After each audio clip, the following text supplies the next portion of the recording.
talking about SDEs, I think that as we reach milestone in the course, we should recap everything we've seen so that everyone knows what we're talking about. So in the first two courses, we first defined a Gordon motion to know what it is.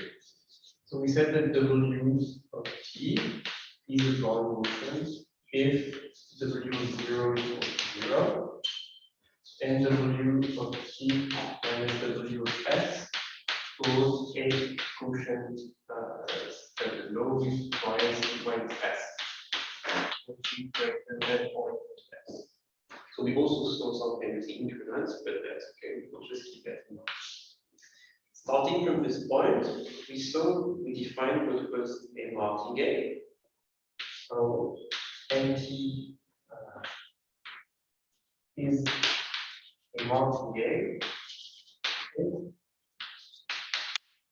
Expectation of MT is less than infinity, where I recall that this is just an integral, that's all. Just a fancy way of writing an integral. MT is adapted. With respect to filtration, FT. And this is the information at time t, it grows. The more time moves on, the more information we have. And t is thus, the random variable nt uses all this information up to time t. And anyway, we have this given expectation of nt, knowing the information of times fs is just equal to ms. And we go to the root gambling making space. So Adrian here, NT and WT, They're different. two differences. For instance, yes, we saw that an example of martingale is typically spiral. So martingale is more general. It's more general, yeah. So W of T is a martingale. And so it's basically the example of martingale. That was for the first one, of course. Then we spent a lot of time defining the stochastic integral. It's okay here. So let me just use the two spaces. We have mt of omega times 20. This is just a set of functions of omega t such that the expectation of integral from 0 to t of f of t dt squared is less than infinity. Right? So we defined the stochastic integral of this space, and we saw that we can extend it to a more general space, which is this one. And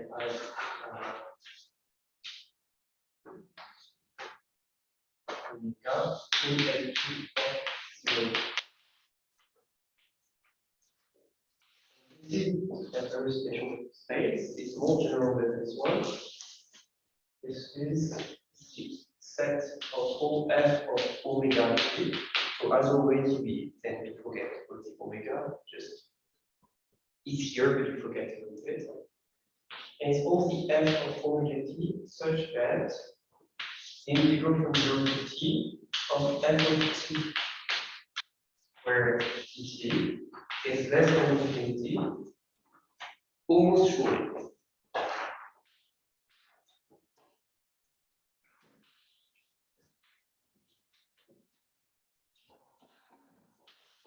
And I forgot a small thing here. This means adaptive. So it is we use information at time t. So it's L2 adaptive or no, just it's L adaptive, yes. I don't know why it's L, but we always write it like that. Whatever. So F omega T adaptive. With respect to F.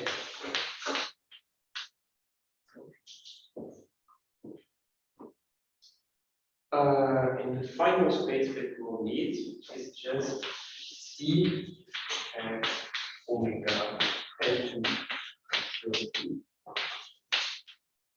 is just same space as before.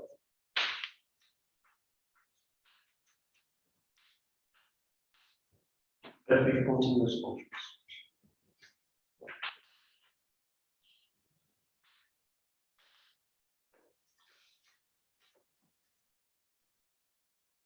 So let's go with here. But continuing using the sample pattern, you're not sure they're continuous. Yeah, like there exists modification that is continuous, but they're continuous. Just think of them as continuous. So we define the stochastic integral for this one. The stochastic integral is built just as the Riemann integral, but it's a bit trickier. And you'll be always the integral from 0 to t of f of s and dw of t for f in this space.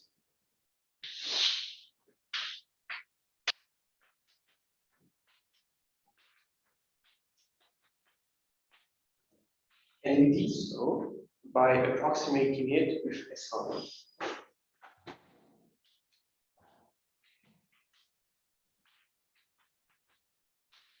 We said that it's equal to the limit in probability, but we forget that that's just the limit of the sum. We take the partition of size n and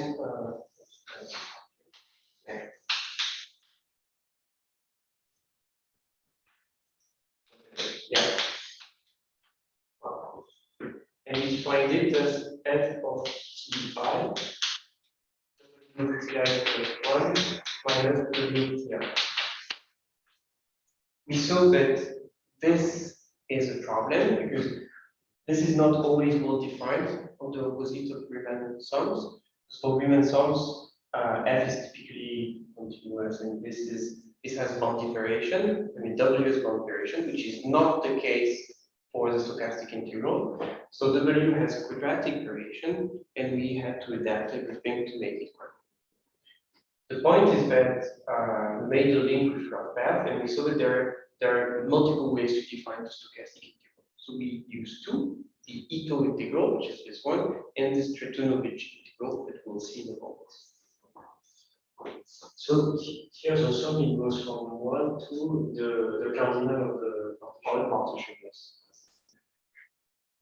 Yeah, you didn't use this notation, but yeah, whatever. It's a sum. Yeah, so what we saw is that t, the map that sends t to the continuity of f of s, t w of s, is a martingale.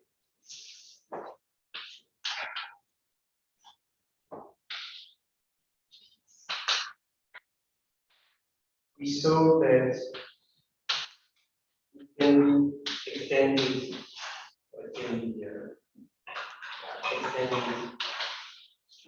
on any from this space there by a density element. This space is dense in this one. And that's it. I just emphasize that f here has to be adapted so that these properties satisfied. And we saw two main properties that are very important, and that's why I'm making this thing right now. That is the expectation of the Ito integral. As this is a martingale, it's equal to the same expectation when t is equal to 0, that is 0. This thing is always 0. As long as f is adapted, the expectation of the stochastic integral is 0. And then the second property that is called the Ito isometry is that if you take the square, and hidden norm square, This is just equal to the expectation of the integral from 0 to t of f of x squared. Yes. And this property is the most useful for what we're going to do. If you want to get rid of the dw here, that I recall can explode, w, we do not control it. When you take the expectation of the square, you just go back to normal integral. So we use this property a lot. Right?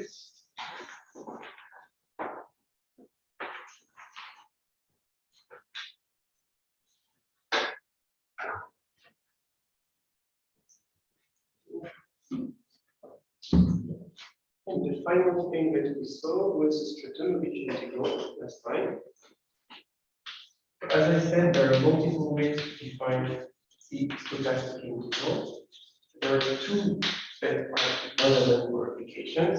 One in probability, the Ito integral, and one in whatever field where you need to do differentiations. So this is the integral from 0 to t of f of t. Sorry, I mean, it's just that short in latex. dw t. So this is equal to the limit of the sum of f of ti plus 1 plus ti of 2 multiplied by the limit minus the limit of ti. So then it's given by following if t of 0 is equal to 0, q of t is equal to q0 cosine omega t plus a random part.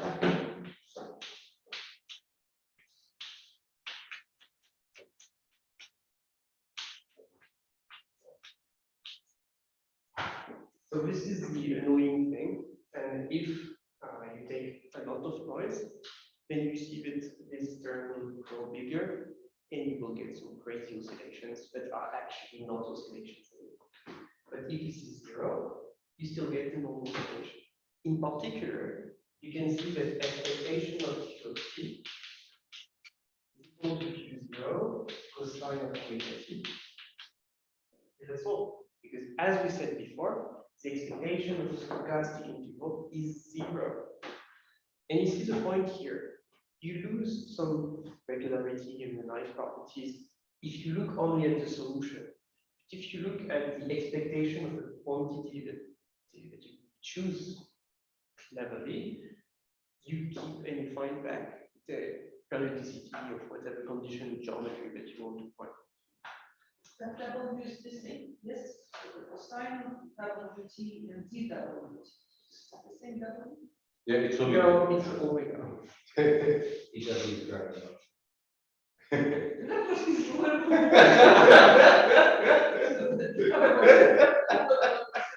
This is omega. It's omega. So it should be smooth. If you write, it should be smooth. I did not do Greek. Sorry.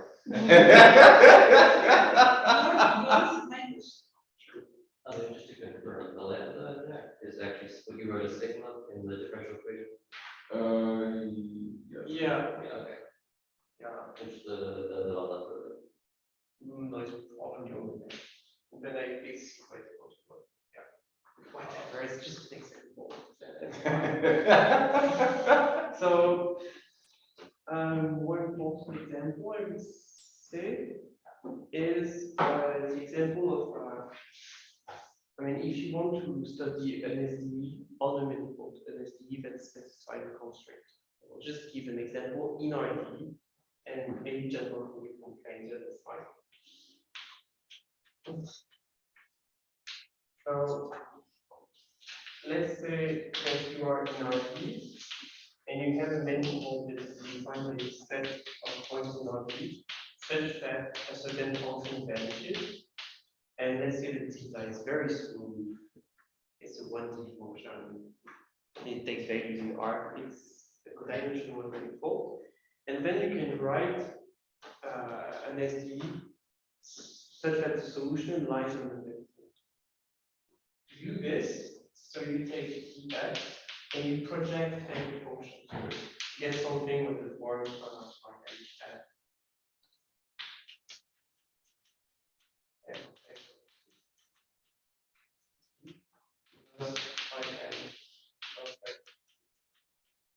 zeta x. And then you use Stratenovich project.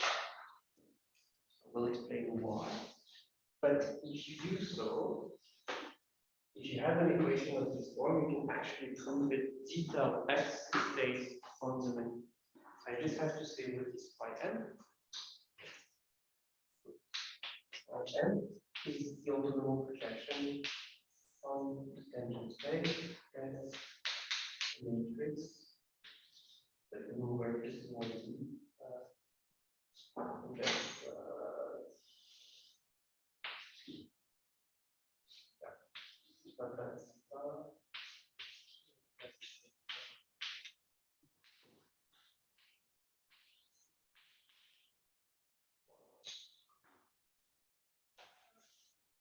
Right? No? Okay. Please go on. So the other way that I discussed before, the problem with all this is that it's not clear that this construction is independent of your embedding the manifold in the property. Which it is, but it takes a significant amount of work to actually show it. Yeah, that's just an example. That's fine. But it is, yeah. This is actually the limit of whatever we can do in for general manifolds in numerical analysis. So that's why I introduce it like that, and then you can do whatever you want with general manifolds. So I want us to practice a little bit. So I would like to show that zeta of x of t is equal to 0. To do this, we will actually calculate the derivative of theta of x. So what we want is d zeta of x. And this is exactly what I told you about the use of the chain rule. You want to compute the derivative of the function of the solution. And if you use Stratenovich, you can just say that it's zeta prime. So I will just use the gradient zeta. Multiplied by dx. And if I don't want to be annoyed by this correction, I just use Stratenovich. So in this case, I just get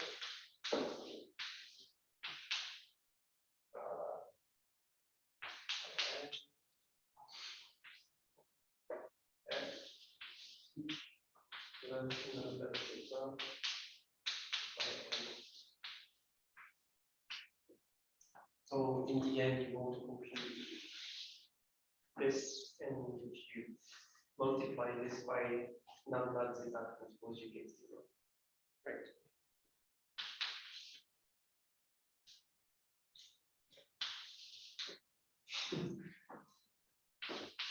So then it means that the derivative of zeta of x is 0, so it's constant, and then it's equal to zeta of x of 0, which is 0 if you choose the initial condition. Okay. So we'll come back later to this. Actually, I just want to give a simple example. So in 2D, if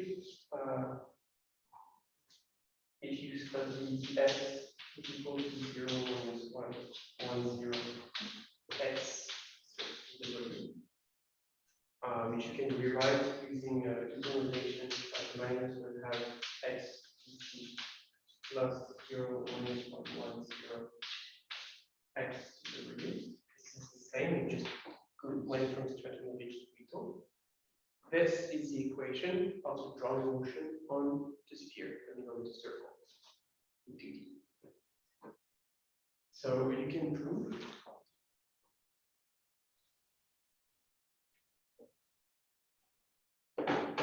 can do this exercise.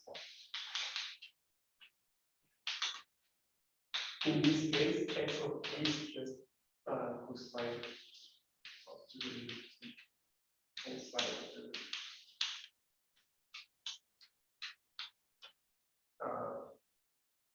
Assuming that x0 is 0. No, x0 is 1, 0. Just take the good relation. So that's a way to define a stochastic process that lies on the manifold and the DD noise. So as I said, what we really want, what we're really interested in are average of functions of solutions. For the next session, I will talk a lot about it, and we'll see that this type of quantities satisfies a very important PD.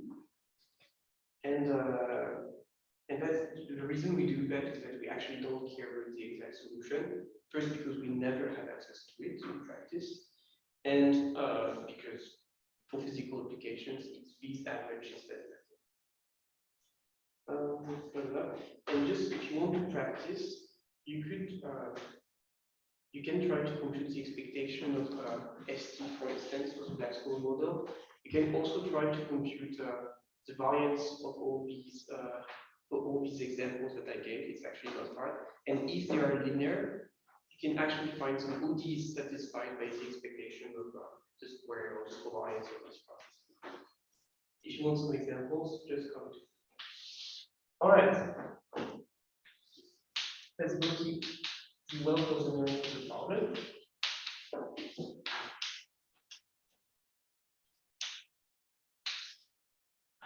So we take f of t x. So f of t x is in N1. It's measurable. Right. I will try to shift that somewhere.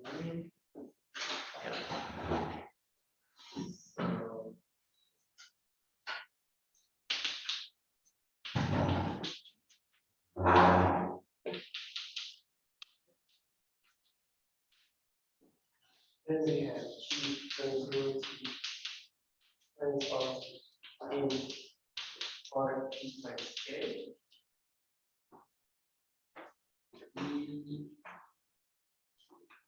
We assume that F and G are Lipschitz in the second variable. So we assume that F of Tx minus F of Ty is less than a constant x minus 1. We assume the same for G.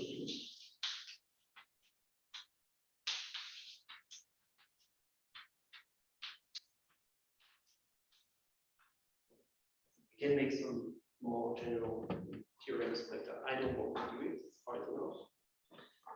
Take F such that it has uniform linear growth at most in X. Same for G.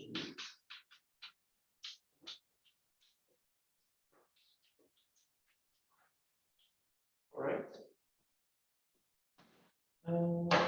We take a initial condition that is not crazy.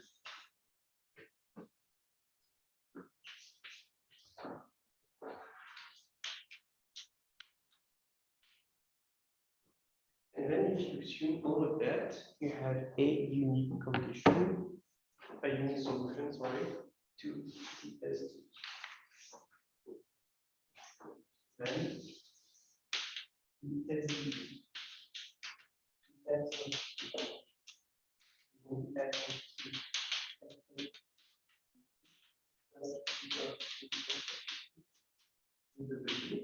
use the notation, it's simpler.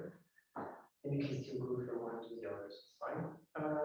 With the initial condition x0 equals x0, it has a unique solution in the space of continuous adapted process from omega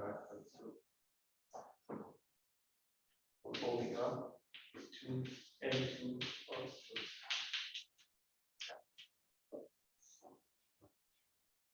okay. Yeah, Omega is the randomness. You know, because okay, this is the space where you. Yeah. I always forget for some reason. Because everyone forgets. And I suggest that we use a proof together. So unique is indistinguishable, right? Sorry? Unique is indistinguishable. Like, is there class? Yeah, because they're continuous, so it's fine. Yeah, okay. Yeah. Don't try to trick me. Yeah, this is why I prefer to use the continuous. Then we avoid all this emotional recall and stuff. It's an LAD, isn't it, up to modification? What? Can you make the same statement as unique solution LAD, but up to modification? Usually you make the proof with LAD, and then you prove that it's continuous. But I will simplify it so that you get the idea. The first thing you want is uniqueness. It's the easiest part. So we take x, y, two solutions.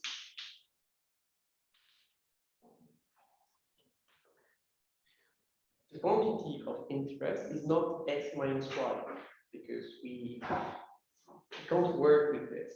No, what we want to work with is the expectation of x of t minus y of t.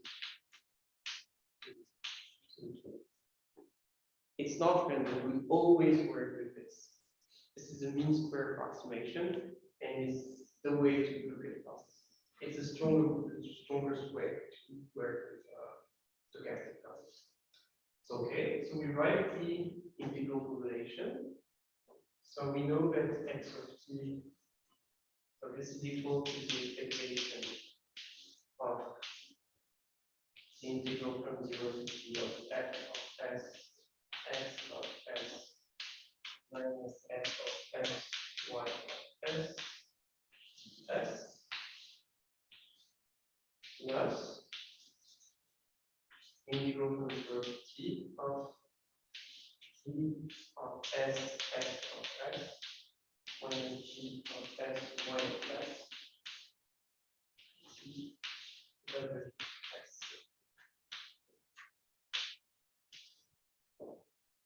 Right. I use the triangular inequality, no problem. And I have two terms.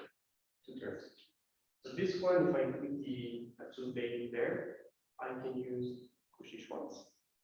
Right. I get expectation of the integral from not the triangular inequality, but you know this inequality of a squared is less than 2a squared plus 2b squared. You didn't use here. What? I can. Yeah, you can. I will. Okay, I write it somewhere.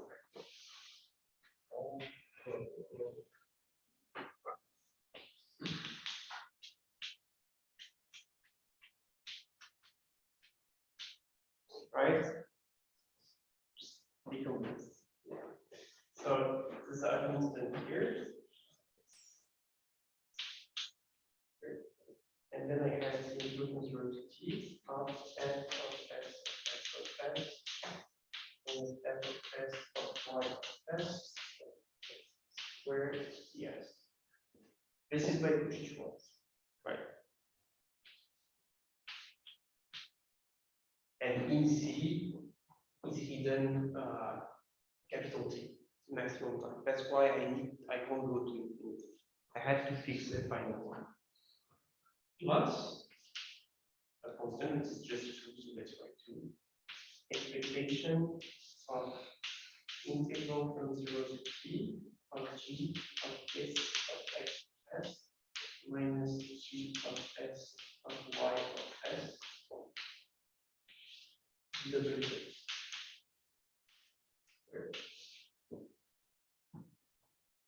Right? Why is it 2? Because I use this, because it's a plus b squared, and I want to say that it's less than a squared plus b squared, but I still need this 2. But I also. And so the first one is the 2 plus the t from the coefficient. Okay, multiply by 2. Yeah, it's 2. Yeah, I'm in the reverse, I don't care about those. Okay. This one is fine because f is digits. Right. So I get the expectation of integral from 0 to t of x of s minus y of s squared dx. The second one, that's why we did all these things with this to the two integral. I have the expectation of the square of the stochastic integral. So I can just put the square inside and transform this into a dx. But the ito is already that I taught so much about. That's why we need it.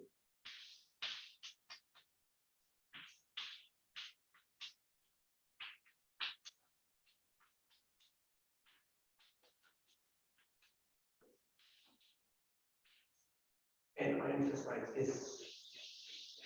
It became a normal integral, a nice one. There's no dw. This is wide, this is unbounded, this is crazy. This can be as high as possible. But once I take the expectation of the square, this is very nice. I control it. And then I can just use the same things as usual. Huh? Yeah, this one is Lipschitz. And I use Fubini to exchange expectation and integral. So I get integral from 0 to t of expectation of x s minus ys squared. And that's exactly what I wanted. I have this quantity, let's call it z of t, is less than constant times integral of z of s dx. So if you recall the Grandval lemma, this implies that z is 0. Just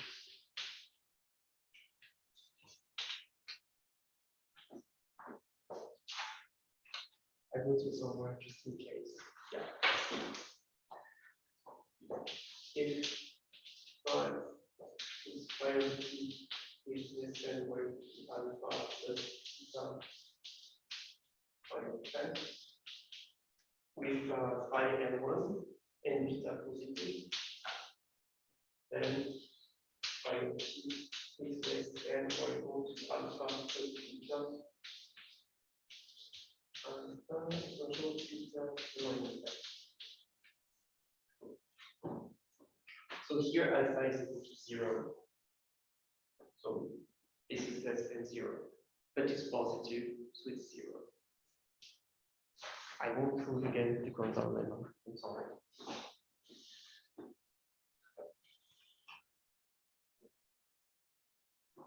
So phi of x, expectation of x of t minus y of t squared is equal to 0 for all t. So this means that x is equal to y for a fixed t, x of t is equal to y of t, almost true. They are continuous, so they're equal.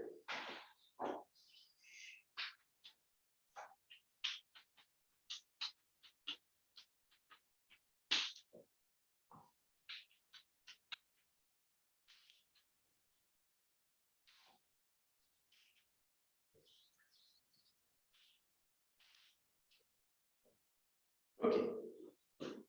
How much time do I have left? About 20 minutes. That's exactly what I need. Okay.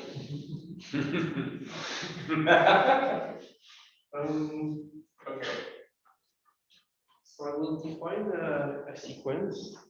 I will skip a part of the proof in the end because, as I said at the beginning of the course, I want to avoid talking about who I can delete if I can. So we'll simplify a lot. The first thing we want to show is that it is okay, we want to define the moving sequence. So for existence, we define xn plus 1. Okay, so x 0 equals to x0. It's n plus 1.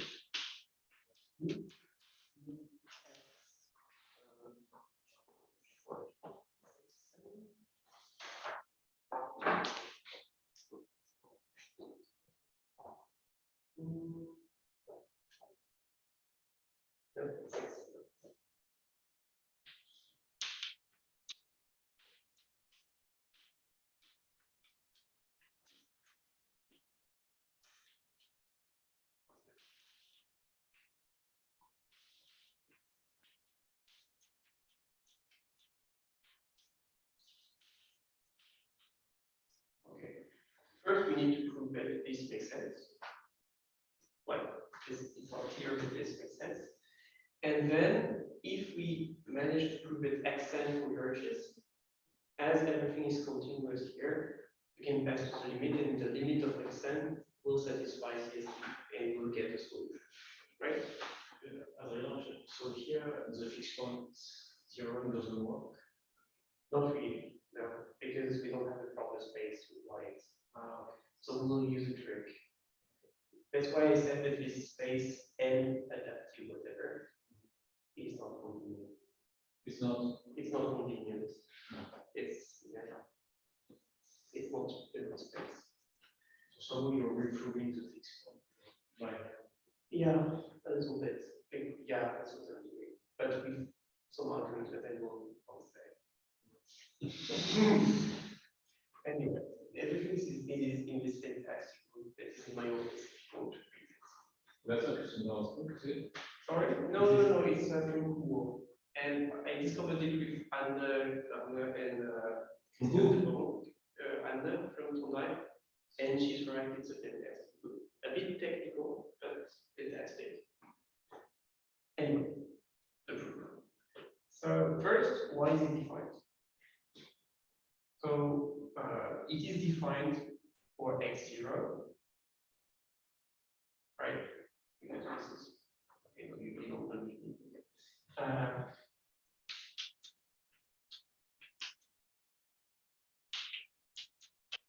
This is defined, so we have f of s x0 less than c 1 plus x0.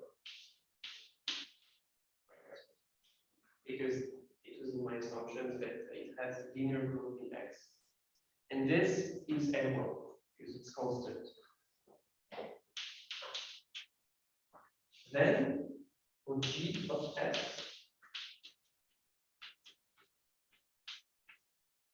we had to check that the integral from 0 to t of this squared is 0 almost fully. That was the condition for this to exist. And actually, it's even more powerful than this, since this is less than a constant. I use the same property, it's less than a constant, and a constant is integral. Now, is it well defined for the The second is with respect to W, the second integral. No, with Ah, the this is the same thing. It's just to make sense of the stochastic integral, this has to be true. So by induction,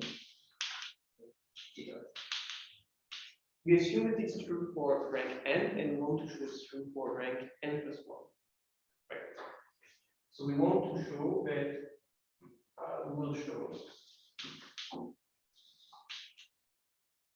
that if xn is in L2, so it's even more powerful than what I wanted, it's in L2 of everything, then xn plus 1 is in L2. If you're taking except from the tools, and you can actually do the contraction, there is no problem with this. Really? Yes. Yeah, I can, but Yes, and you will get the solution in L2. Yeah. Which is So, what I'm going to do. that was a question of T. So yeah, I mean, because you proved very fast, like a couple of slides, but you got it in space, not as the ones that we watched. Yeah, I can do that, yes, indeed. Anyway, so let's do that. We assume that it's true for xn. So we have x0 is equal to 2, no problem with that. Then f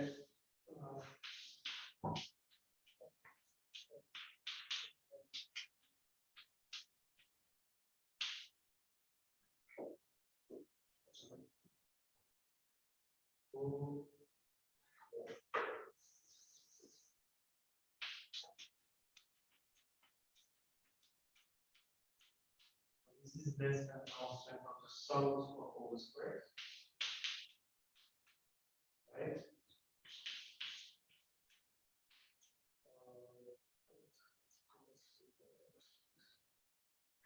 Yeah.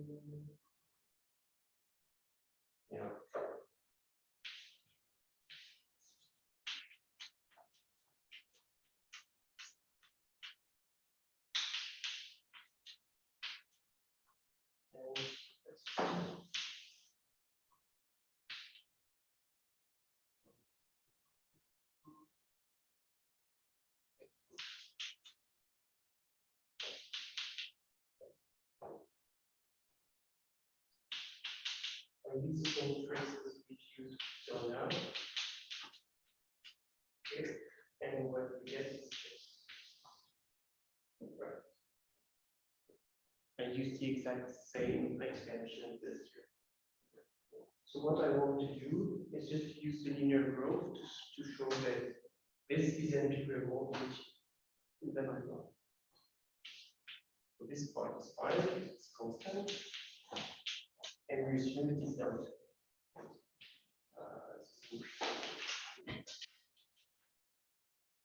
And this is less than 1 plus chance of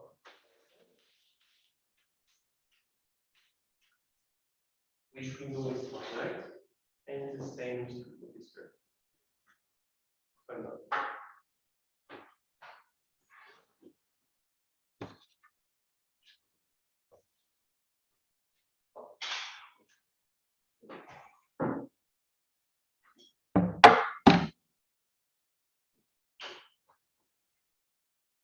Okay, I will still follow the proof for the fixed point part because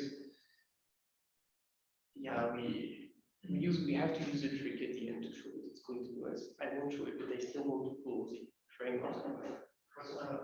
Just a question. So here, if you don't have the linear growth, you have something more non-linear, then So you have some more linear occurrence there. Yeah. But it's hard to work with the linear growth. then it's case by case. Yeah. So usually you ask for sigma. I mean, sigma and f and g are C1 with a bounded derivative, so they're automatically Lipschitz and have linear growth. And then it's easy. Okay. So you do get x(n plus 1).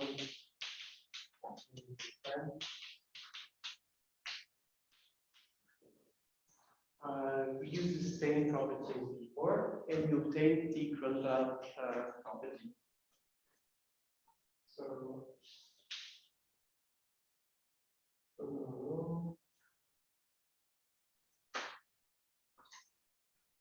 yeah.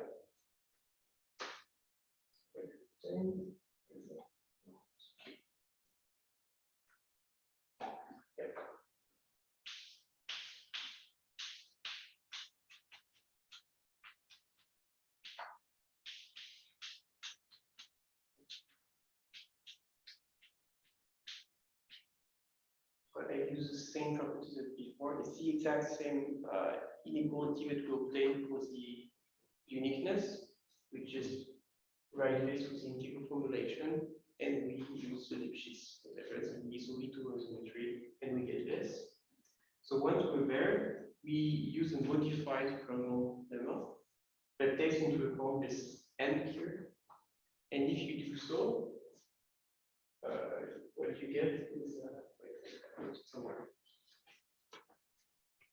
So you use these terms. We'll put it in a second. So if beta plus 1 over t is less than alpha plus beta n of s, yes, with beta positive again, then beta plus 1 of t is less than alpha exponential t plus beta 1 beta n tn.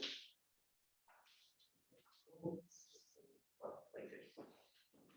So for us, alpha is equal to 0. We indeed have a beta 0 which is constant, and we'll just get this estimate. So what we get here is the expectation of xn plus 1 where it's less than a constant times beta n depends on the whole. Beta is, it just depends on the initial condition, that's all. And why do you want to do this? Is to make a series conversion.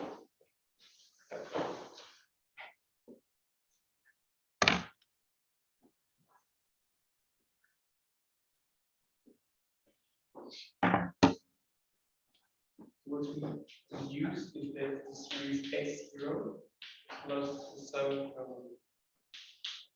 of x and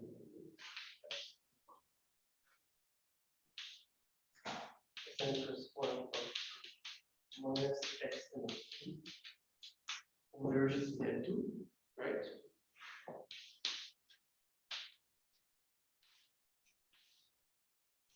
And that's where I'm going to skew something.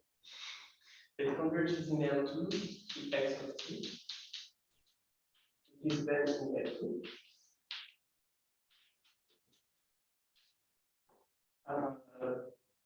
We didn't see it, but it's not too hard to show that this limit in L2 passes to the limit in the stochastic integral. So we had, we can take this equation here. We let n go to infinity, and from this we show that xn converges to x of t. It's not easy. It converges actually almost fully, and that's the hard part of the proof. I'm going to skip it. Then this converges to x of t, this converges to f of s of x of t, and same here. So we have to show that this is actually continuous with respect to x. I'm skipping this part. But what you obtain is that x of t equals to 0 plus the equation with x of t. And so x of t is solution of CSD. I just wanted to show you the fixed point part because this is very similar to the quantity part. And the part that I skipped uses the Boltzmann lemma, small quantity quality. And I don't want you to see that it's really there. So we'll just stay with this. And we have that x of t is solution of the SDE.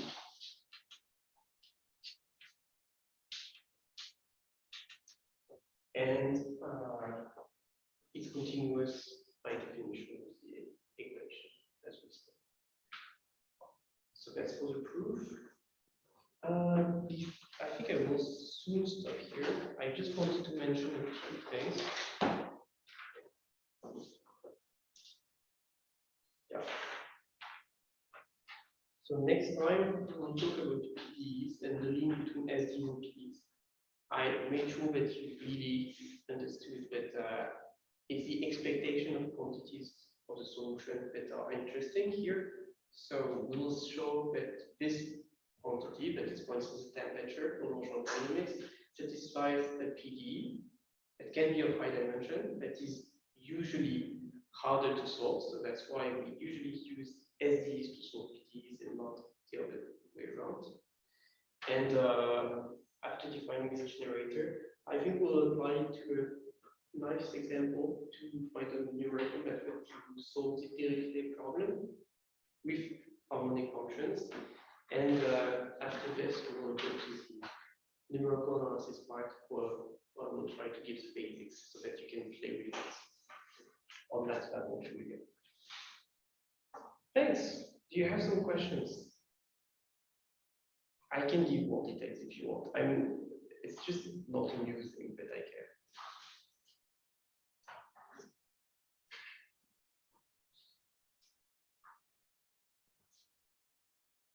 No questions?